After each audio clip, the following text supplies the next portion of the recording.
Hi guys, this is just going to be a video to show you, if you've got Windows 7, how to make a hidden invisible folder. XP and Vista users, you can use this video, but I think the steps of making a hidden folder are perhaps slightly different, but if you watch this video you'll probably be able to guess it from the actions I do.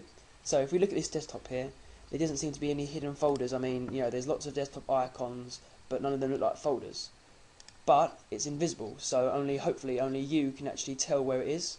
Now I remember I put mine on the top right hand side of the screen, so if I click around it, even then you can't really see it unless you get right to the edge, and I've even hidden it right in the corner. So if you bring it to the middle here, and then open it, I've even put a question mark and error, so maybe if the person you don't want to see this folder has actually opened it by mistake or by accident, they'll probably think, oh, you know, there's no point in opening this because it's maybe corrupted, and then it's actually a folder in itself, but it's not obviously corrupted. I haven't put anything in it, but this is where maybe you'd put work if you're working on a computer that's got more than one user. You don't want people to see it or anything else. So I'll show you how to make it. One thing to remember is you can only have one hidden folder icon at a time.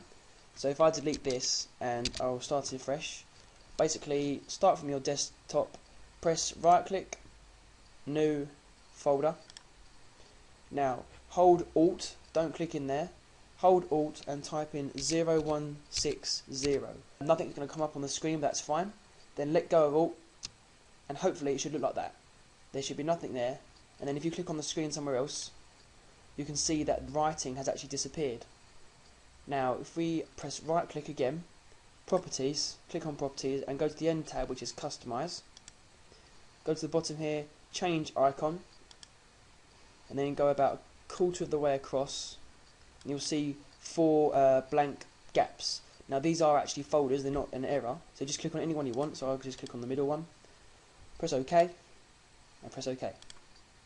Now you can see it's disappeared. Now if you're still worried, because if you maybe put it here, like right, you know, just right below your other folders, someone might accidentally click on it because they maybe missed CCleaner or ProShow Producer. So move it right to the corner of your screen, I'd recommend anyway, and you can actually get it quite far in before you know, you can't move it any further. So this is like a quarter of the size of normal, so even if they're clicking around the area, unless they click right in the corner here, they're not going to find it. So if you want an extra layer of protection on top of an invisible folder that's right in the corner of the screen, double click on it to open it. Now you could obviously just put all your stuff in here straight away, but if you want maybe a little bit of a fail-safe, it probably wouldn't deter most people, but it's worth a chance. Just press new folder and then call it something like error.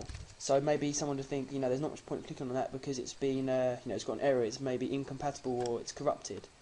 And they probably would click on that if it looks like that at the moment because it's just a folder icon. But if you press right click, Properties, and go to Customize again and change icon again, and then change the icon for something that maybe looks a bit more error-y. So something like, you know, that's not the word, is it, error-y, but maybe something like this exclamation mark, or maybe, you know, this question mark that I had earlier. I would go for this one, but it hasn't actually got this bit in the middle, it's just this white blank page, so maybe they think that's a text file. So I go for the question mark one just because, you know, maybe they would infer that meant that the computer couldn't actually read it, so that's why I've put a question mark there. So press OK, then press OK. Now you can see it's changed to a question mark. So then you double click on that, and this is just a normal folder, it's just got a different icon, and then this is where you'd put, you know, all your different stuff. So if you go on smiley, copy, go back, paste, and even then it doesn't come up with a little JPEG picture, it just comes up with this kind of thing. So only if they actually click on it will they see what the picture is or what the Word document is.